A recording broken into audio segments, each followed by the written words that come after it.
Welcome back. 45 minutes left. The Dow's down 78 points. We're off the lows. We were down 95 a few minutes ago. Now coming off that low. The S&P down 9.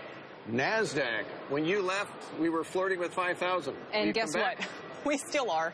We'll see if the rest of the year makes any difference in what has been hugging that 5,000 level for some time. Investors, meanwhile, paying close attention to the media industry today as Upfront season kicks off. Our Julia Borston is taking a look at how digital viewing is impacting ad buying, Julia, for the broadcast and cable companies.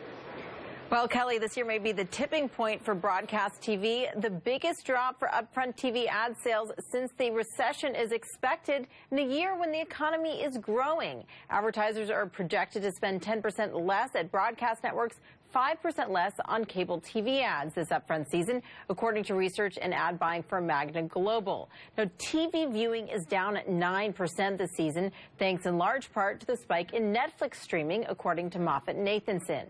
CBS is the only bullish media giant projecting volume and pricing growth. Bob Iger said ABC and Disney's other networks would do just fine. Fox is expected to face pricing pressure as it struggles with ratings declines among younger viewers and the end of American Idol. Now, to address this shift, networks are increasingly combining digital and traditional ad sales. NBC making a deal to stream its broadcast and cable content on AOL. Certain clips there. Now, as for which company will take the biggest hit from the decline, analyst Michael Nathanson says it'll depend on each company's willingness to accept lower prices in order to sell more ads. Kelly, back over to you. All right, so some pressure there for sure. Thank you, Julia. The upfront announcements are in full swing, but how much does Wall Street care anymore? And for media buyers, will the forces changing television soon see the upfronts go the way of the rabbit ear for antennas bill? Yes, I remember those. Let's ask two media veterans. Jared Moses is founder and CEO of United Entertainment Group, a media an ad buyer. He's with us at the big board. And Brian Weezer is a media analyst from Pivotal Research Group. Good to see you both. Thanks for joining us today. Do the upfronts mean anything anymore to you? You know, it's more about the celebration and the release of these shows. It's a show now. It's the show of show business. All the deals have been done up to 75, 80% before the show even starts. So I think it's more about the celebration than it is the actual analytics. Go ahead, Brian. It does matter in the sense to investors in the sense of the sentiment around the medium. That is what matters right now for investors. I would disagree with the idea that the deals have been negotiated. So I used to sit inside of an agency as part of the negotiations. Most of them don't really begin in earnest until next week. There are some deals that have been done already, but very little. So when the deals get announced, when you start to hear about pricing and volume increases, it will matter a little bit this year, more than normal, because it will impact the sentiment towards the medium, which is terrible on the part of investors at this time.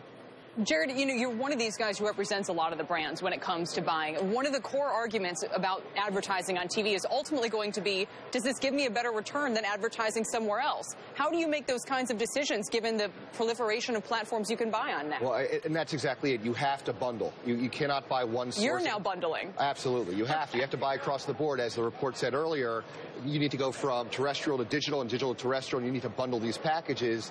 And the networks that are offering the bundles are the ones that are going to succeed during the upfront. You can't buy just one off anymore. I mean, Brian, we're talking about a business model that was really created back in the 1920s by Bill Paley when he virtually invented, the radio model of advertising for CBS radio at that time. I mean, isn't it time we broke that model and acknowledged the multi-platforms that are out there that companies can make money from, not just from these upfronts that are used for television ad revenue?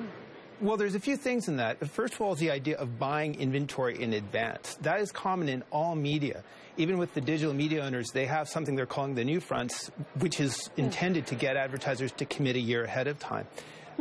Separately, when it comes to cross-platform buying, most of the TV networks have been selling their digital video inventory in attachment with their TV inventory for the last several years. That's what Jared was just saying, this bundling, Brian. Exactly. So explain how that's going to change. Listen, if ultimately Julia said this is going to put downward pressure on pricing, this reminds me of the same discussion we've had about the cost of content for everything. If it's lower for their online offerings, is that still going to hurt them in the longer run? Yeah, so I disagree with this, and I've studied this extensively. What drives pricing will be the change in demand at the time of the upfront, and you can't predict that right now. It's very difficult, even if you're sitting in the agencies, to know with much certainty. But the change in pricing at the time of the negotiations will change pricing. But here's the funny thing. Pricing has almost no relationship to the revenue. because the networks have a lot of flexibility in terms of changing the volume of inventory they have available for sale. They can add minutes of ads. They can change their yield on which advertisers get which units, etc. So there's a lot of moving parts here. How do you decide what price to pay? And let me just use CNBC as an example. You know, much was made last fall when our ratings were going down and people were saying, uh-oh, what's wrong with CNBC? But yet, ironically or not, we had our best year financially ever because let's face it, we're not just paid for our TV ratings. We also have an online presence. We have a digital presence. We have a social media presence, all of which are revenue generating at the same time. That's right. How do you, when you look at a media property, decide what you're going to pay for that entity? Right, and on top of all of that, you also have a great brand. And that brand has some halo on the brands that advertise on your network as well. So when you look at all of that, you have to, as a buyer, look at the qualitatives as much as the quantitatives.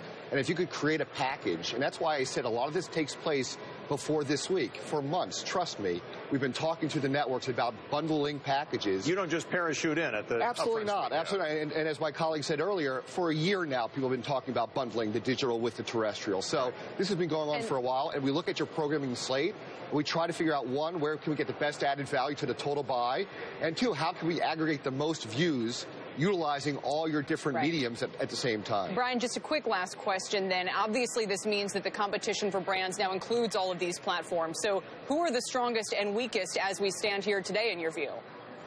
Well, when it comes to network TV, your parent company certainly will capture the largest volume when you include cable and broadcast. CBS will do very well. They will be the leader in terms of pricing probably for network TV.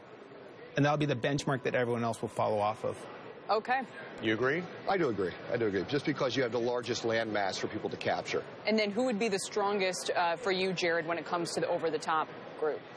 Right now, I think that you're looking at some of the unconventionals. I think you could look at, the Netflix is starting to emerge again if they're open to advertisers, which I think this year you'll see a lot of movement in this space. And then, obviously, the YouTubes of the world as well. All right. Very good. Jared Moses from United Entertainment Group, Brian Weezer from Pivotal Research Group. Good to see you both. Good to see you. Thanks for joining us today. Thank you. Heading